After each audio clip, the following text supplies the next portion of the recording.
Bueno, muy buenas noches, bienvenidos a otro programa. Como decimos todos los programas, la idea es acercarnos al mundo de la justicia, al mundo de los operadores del derecho y tratar de encontrar así alguna alternativa, alguna salida, alguna guía al menos a los problemas que podemos tener cotidianamente. La semana pasada, como recordarán, estuvo la doctora Nora Ortiz con el doctor Walter Careada, su secretario, ambos del juzgado de faltas del Dorado. Tuvimos muchísimas llamadas, consultas que lamentablemente no pudimos poner al aire en su momento por una cuestión de la limitación del tiempo que tenemos, pero nos comprometemos a hacer todo lo posible para volver a traerlos, considerando que realmente fue un tema que se ve que despertó mucho interés y que obviamente es importante para nuestra comunidad y para todos nosotros. En el día de hoy, en la misma línea, intentando acercarnos, vamos a estar con dos invitados, con el doctor Jorge Antonio Zarza, que es secretario, está a cargo de la Secretaría de Acceso a la Justicia, que es un organismo muy importante para estos tiempos dentro del esquema del Poder Judicial, y con Diego Rodríguez Larche, que trabaja en el CEPROMU, que es el Centro de Protección a la Mujer, donde obviamente se atiende toda esa problemática relacionada con la mujer. Así que hacemos un pequeño corte, una pequeña pausa y volvemos para esa presentación. Bueno, muy buenas noches, Tony, muchas gracias por venir. Diego, un gusto de que estén acá. Un gusto, gracias por la invitación. Bueno. La verdad que quiero felicitarte por el espacio que estás construyendo desde este lugar, a la dirección del canal también por advertir esta posibilidad de generar este contacto con la gente a través de la información que humildemente cada uno de tus invitados puede ir aportando a la comunidad. Bueno, muchas gracias. Sí, la idea es justamente esa, por eso a todos los invitados le pedimos que en principio nos cuenten, ¿no?, de qué se trata la tarea que desempeñan de la forma más sencilla posible, más simple posible, qué se hace, qué tareas se cumplen, qué se ayuda, en qué se puede colaborar, qué se hace. La Secretaría de Acceso a la Justicia. A ver, organismo de quién es, de quién depende, para qué está. El acceso a la justicia hoy es una temática que está muy puesta en el tapete público. El presidente de la Corte Suprema de Justicia de la Argentina es una de las personalidades del mundo de la justicia que viene liderando esta cuestión de generar instituciones que permitan que el ciudadano pueda resolver sus conflictos por distintas vías y que el expediente judicial sea el último eslabón de la resolución del conflicto. Generar todas otras alternativas y fundamentalmente que conozca los derechos que tiene y las posibilidades que tiene. Y este es un camino donde hoy debemos entender que la resolución del conflicto que uno puede estar atravesando tiene una innumerable variedad de opciones para poder componer. Y que deje de ser el expediente judicial como lo conocemos nosotros el único o el mecanismo que siempre se implemente, que no sea significado de conflicto equivalente a un expediente judicial. Y esa es la tarea que tenemos fundamentalmente a través de la orientación de los vecinos y la evaluación de la situación que uno está viviendo. Quizás en la tarea abogadil a todos les toca, a los colegas que están viendo, el primer paso es evaluar cuál es la verdadera situación por la cual está atravesando el vecino. O sea, no necesariamente la indicación es el camino a la justicia cuando va. Se busca como una solución de los métodos alternativos, digamos, todo eso que da también. Primero entender que la justicia es un valor de la comunidad. Todos somos actores para lograr el valor justicia, ¿sí? Y el Poder Judicial brinda un servicio para intentar resolver esos conflictos, pero antes de llegar a eso hay otras posibilidades, como bien señalaba Dani, para resolver.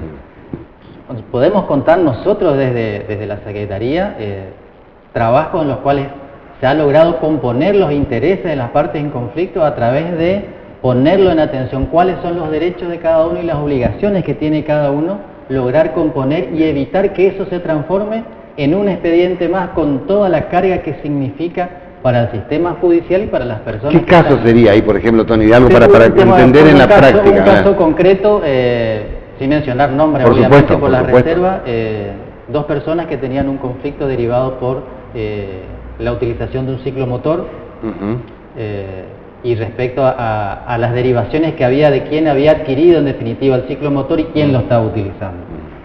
a través de la actuación del personal de la Secretaría de Acceso a Justicia, reconociendo la experiencia de María Isabel Martínez, una agente judicial con mucho tiempo, años de experiencia, explicando de manera continua, con mucha paciencia y de distintas formas, cuáles son los derechos que tenía cada uno en esa situación concreta y cuál es la obligación y las consecuencias que había de judicializar una situación de esa. Naturalmente no fue una tarea de una sola reunión, sino que a lo largo del tiempo se logró componer y resolver con las dos partes satisfechas y dejando de lado un conflicto que quizás hubiera hasta provocado enemistades a largo plazo, porque no iba a tener una solución en el corto tiempo. Y eso es una de las tareas que tenemos, el acercar a la comunidad ese valor justicia.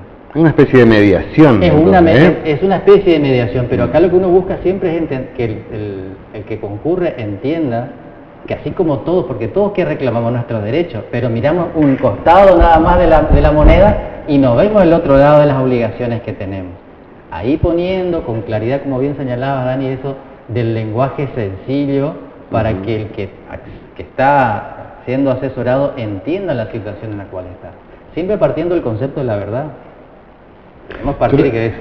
Recuerdo que, inclusive hasta en nuestra etapa de formación, pero anteriormente, siempre se decía que nos formaban para litigar, ¿cierto? Vamos a litigar, nosotros no debemos ir, sentarnos, pelear, digamos, ¿no? Y con el tiempo eso se fue modificando, mutando, y el abogado también interviene a veces necesariamente por una cuestión también de costos, de tiempo, de evitar mayores conflictos. A veces trata también de encontrar una solución acordada, una conciliación, digamos. Ahora, ¿cómo se resuelve ese conflicto legalmente? ¿Cómo se cierra eso? ¿Hay una especie de homologación? En algunos casos se hace necesaria esa intervención, digamos, y en los que procede se tiene que derivar necesariamente por los componentes que hay en esa situación. Pero en este caso que te estoy contando, que tomamos de ejemplo, afortunadamente ambos actores en ese proceso de explicación y ejemplificación permanente entendieron ellos voluntariamente que ese era el mejor mecanismo y que las otras opciones que tenían a disposición significaba prolongar una situación de conflicto de manera continua que iba a traerle, digamos, mayores pesos emocionales inclusive de mantener eso. Naturalmente lo que estamos explicando en ese caso concreto son los éxitos que uno cuenta y con la satisfacción que te produce haber logrado esa solución, ¿sí? En otros casos las situaciones no pueden darse y uno tiene que asesorar claramente cuáles son los caminos y las alternativas que tiene dentro del ámbito judicial. Bien, Dani. Diego, contanos un poquito de tu actividad, del organismo en el que estás, cómo es, de quién depende, cuál es la tarea que realizan ahí. Nosotros, vamos a hacer un poco de historia.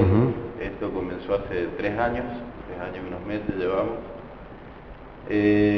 Surge como una necesidad. Nosotros hace 4 años atrás estábamos trabajando con la doctora Blas en el Hospital Samín y nos encontrábamos con casos de abuso, de violencia y todo. Faltaba un espacio de contención de esta gente. Estaba la ley, pero faltaba ese espacio y poner en marcha esa ley, digamos.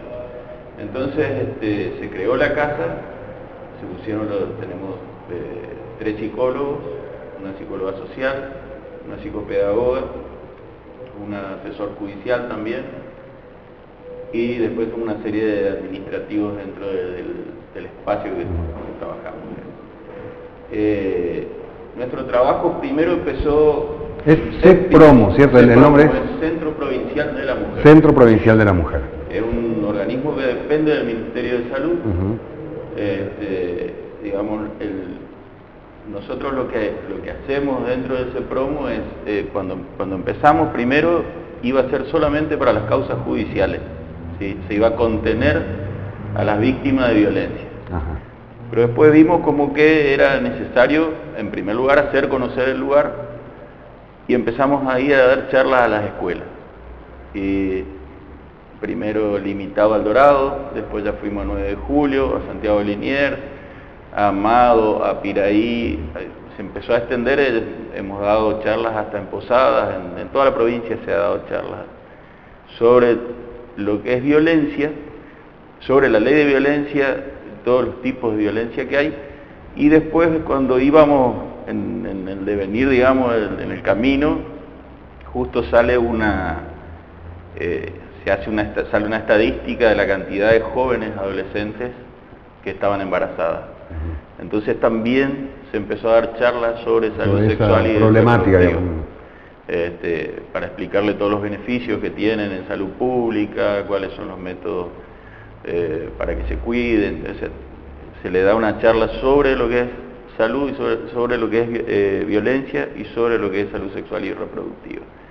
Y de esas charlas sobre todo comenzó a surgir, empezaron a salir los casos, ¿sí? En las mismas escuelas, las maestras ya nos planteaban de chicos que estaban golpeados, empezaron a aparecer el tema de las flagelaciones de los chicos, los adolescentes. Entonces ahí es como que se extendió un poco el área. Sí. No terminó siendo solo de la mujer o la problemática de género, sino la familia, por los chicos también. Es más, en la casa, el primer caso que hubo en la casa fue un hombre que era víctima. Y hoy en día abarcamos cada vez más cosas. Al poner pusimos la psicopedagoga, se puso en la casa por el hecho de que encontrábamos muchos chicos que tienen problemas de estudio dentro de la escuela, pero que eso viene en general relacionado con violencia, ¿sí? Entonces se le da el apoyo en la parte escolar, digamos, pero también se trata de ayudarle psicológicamente. O sea, hay una interacción dentro de la casa entre psicólogos, psicopedagogos. Y en la práctica, digamos, una mujer, supongamos que tiene algún problema de violencia o algo así, ¿puede ir ahí directamente a hablar con ustedes, se presenta, va? Sí, ¿Cómo es el trámite, digamos? Por la ley, bueno, lo de Tony surge también ahora, es nuevo, es posterior a la ley, digamos, igual que el 137, son dos espacios que surgieron después de la ley. En principio la ley habla de que se podría denunciar en cualquier comisaría. ¿Cuál es la idea? La idea es lógica y es buena, de que ante el hecho de violencia uno tenga que trasladarse lo menos posible para denunciar. Pero la realidad es que en general hay que trasladarse hasta la comisaría de la mujer, a defensoría, son los lugares donde más se toman las denuncias, en defensoría y en la comisaría de la mujer. Nosotros lo que hacemos cuando va alguien que está pasando por un hecho de violencia, le explicamos cuál es todo el procedimiento que tiene que llevar adelante y en general le acompañamos, salvo que quieran ir solos, pero sí, casi siempre se le acompaña hasta la comisaría de la mujer, de ahí se le acompañan a la MEU y de ahí vamos al juzgado. Cuando los casos ya son un poco más complicados, le pedimos a Tony que nos dé una mano.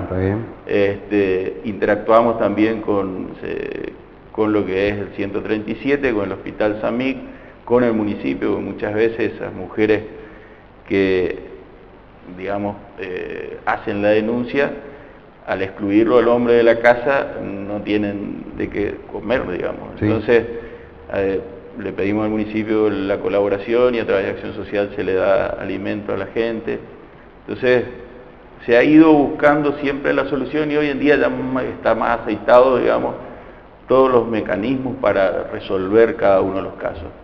Hemos tenido casos que, digamos, analizamos, cada caso es muy particular y cuando los analizamos tratamos de ver la posibilidad que hay de que esa mujer quede sola viviendo en la casa con sus hijos y del grado de peligrosidad que tiene el agresor, digamos.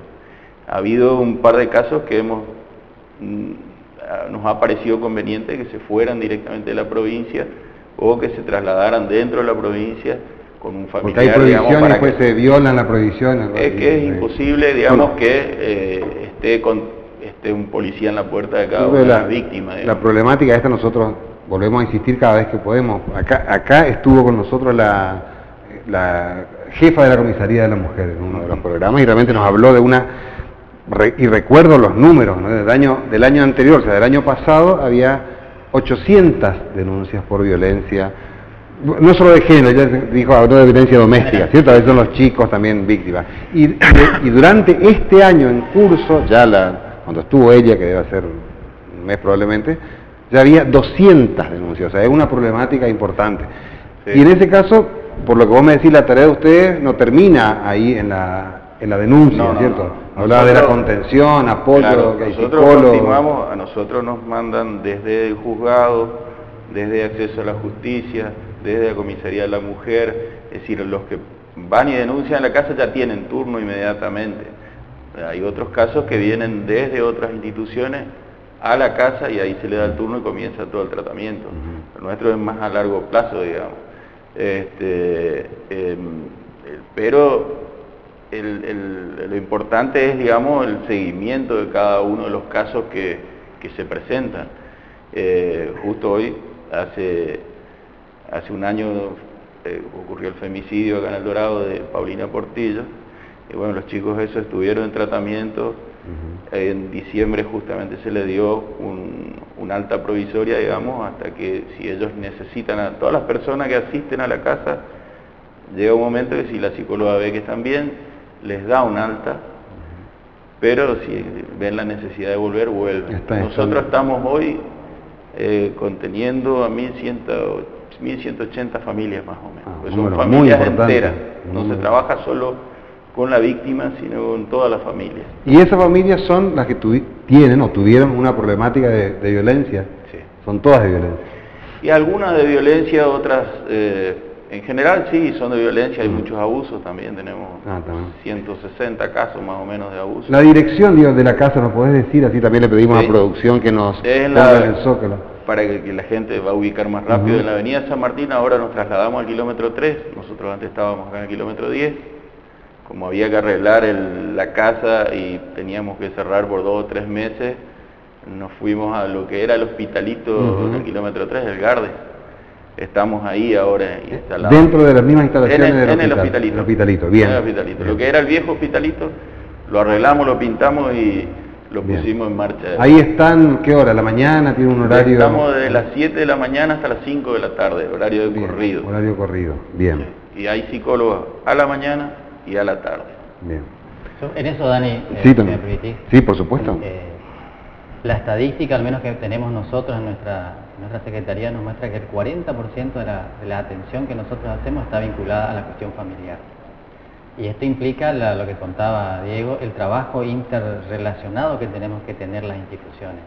Nosotros, afortunadamente, por una cuestión generacional, quizás tenemos una buena vinculación entre el CEPROMU, con la línea 137, con la Dirección de Adultos Mayores, porque nosotros también en nuestro ámbito de trabajo, la atención de los sectores vulnerables para poder acceder al servicio de justicia, hay también a veces un obstáculo que tiene que ver con la cuestión de edad, no solo con la edad de minoridad, sino con la edad avanzada. Entonces, esa vinculación... Es un tema que se le está prestando atención ahora, digamos, ¿no? Por eso, el dato crudo que cuenta Diego, digamos, de los números que él está manejando, creo que son similares en las demás instituciones. Ese 40% que tenemos nosotros en el ámbito amplio de la cuestión de familia implica la necesidad de que todos trabajemos en conjunto para poder ir encontrando los basamentos para tener respuestas. Y en esto también se está dando una mirada nueva que hace tiempo atrás no había un involucramiento directo de los municipios. Pero hoy, por ejemplo, en la aplicación de la Ley 216, que es la niños, niñas y adolescentes, los municipios, quizás nos están escuchando algunos empleados municipales de El Dorado, de Esperanza, de Monte Carlo, que están teniendo una actividad enorme para poder cumplir con requerimientos judiciales o en otros casos requerimientos nuestros también. Y eso hace que ese trabajo tenga que ser multidisciplinario e interrelacionado. Porque si no, trabajando aisladamente, nosotros no vamos a poder tener esas respuestas. Inclusive nosotros desde la oficina contamos también con un gabinete que tiene una licenciada en Trabajo Social y una licenciada en Psicología, donde para poder hacer el acompañamiento a ese expediente o a esa situación que está viviendo esa persona, necesitas hacer un arco de contención para poder empoderar a la persona, para que se pueda entender e interpretar cuáles son los caminos que se van a seguir. Aparte, me parece también ahí que es un poco desplazar lo que antes se consideraba una problemática particular o hogareña, digamos, a una cuestión social, ¿cierto? O sea, durante una época se decía, ¿no? Lo que pasaba al lado, en la casa de al lado, era una cosa como que impenetrable, ¿cierto? Y con el tiempo, en función de esta necesidad de resguardar a esos sectores vulnerables que vos decís, como que se abrieron un poco las puertas y hoy tranquilamente se puede denunciar una situación que ocurre en otro lugar que no sea nuestra propia familia, ¿cierto? Pero por supuesto, y hay, digamos, sectores que están obligados a hacer la denuncia por su función específica que tienen al tomar conocimiento de la situación. Y en esto también el sistema de justicia, al generar otros juzgados como en Iguazú, como en Andresito, o las defensorías en San Pedro o en Irigoyen, que permite también el ejercicio de ese derecho que está plasmado en la ley, pero que le da la oportunidad a través de esas instituciones de poder ponerlos en práctica. Lo que sería bueno remarcar que en general la gente por ahí no sabe, y el miedo es el denunciar y que después venga la represalia contra el que denunció. Está previsto dentro de la ley la denuncia anónima, digamos, con reserva de identidad, que la pueden hacer, digamos. O sea, no hace falta exponerme yo, decir, no voy a declarar, me voy a tomar... Queda como NN, digamos. La única, Bien, la única que sabe quién hizo la denuncia es el juez o la jueza que está a cargo, digamos, de la causa. A mí estos días justamente hablé con Tony, una causa de una institución que hizo la denuncia de manera anónima, y claro, el único problema es que no le llegan las notificaciones de cómo va avanzando la causa, entonces estaba preocupada la persona en saber qué había pasado, porque no tenía novedades. ¿Las instituciones a qué te referías? Las instituciones escolares. Ah, está bien. Sí. Autoridades escolares, un docente puede ir a denunciar. Y son por ahí los que están más en contacto con los problemas, digamos. Y pueden hacer una denuncia reservada, digamos. Sí, con reserva de identidad. Y eso es importante lo que señala Diego acá, que tiene que ver con el seguimiento, ¿sí? Porque no es solo la tarea inicial, sino esa tarea posterior que viene con las situaciones posteriores a haber tomado esa decisión, y ahí es donde es importante ese apoyo que muchas veces viene desde los municipios, por esa contención material que es necesario, que existe y que esté presente, y que, reitero, es una modalidad que necesariamente comenzó a aparecer fruto de las circunstancias, de la necesidad, pero que con el tiempo se va a ir siendo cada vez más frecuente, y los municipios van a tener que ir tomando en consideración que su papel va a ser cada vez más activo en esto del sistema de protección de derechos. Cosa que tiempo atrás, en esta división de tareas entre los estados, no parecía, pero se viene dando de esta manera y la legislación está yendo hacia ese lugar. Está muy bien. Y ese seguimiento que decías, o sea, ustedes también hacen, además de esos seguimientos de expedientes, digamos... Nosotros tenemos un mandato de hacer el seguimiento del expediente para ver en las condiciones en que el mismo se va tramitando. ¿Por qué? Porque cualquier expediente ustedes pueden hacer, o sea, el uno expediente que te viene a plantear el vecino, digamos, que está interesado en conocer el estado, suponete un estado de un expediente judicial, que nos venga a plantear. Que eso suele pasar. Una persona que yo tengo un juicio hace 10 años, no sé, no anda, ¿qué pasa? Quiere saber qué pasa. Nosotros puede ir a la secretaría. Damos el servicio para poder conocer el estado del expediente y hacerle una radiografía del expediente, ¿sí?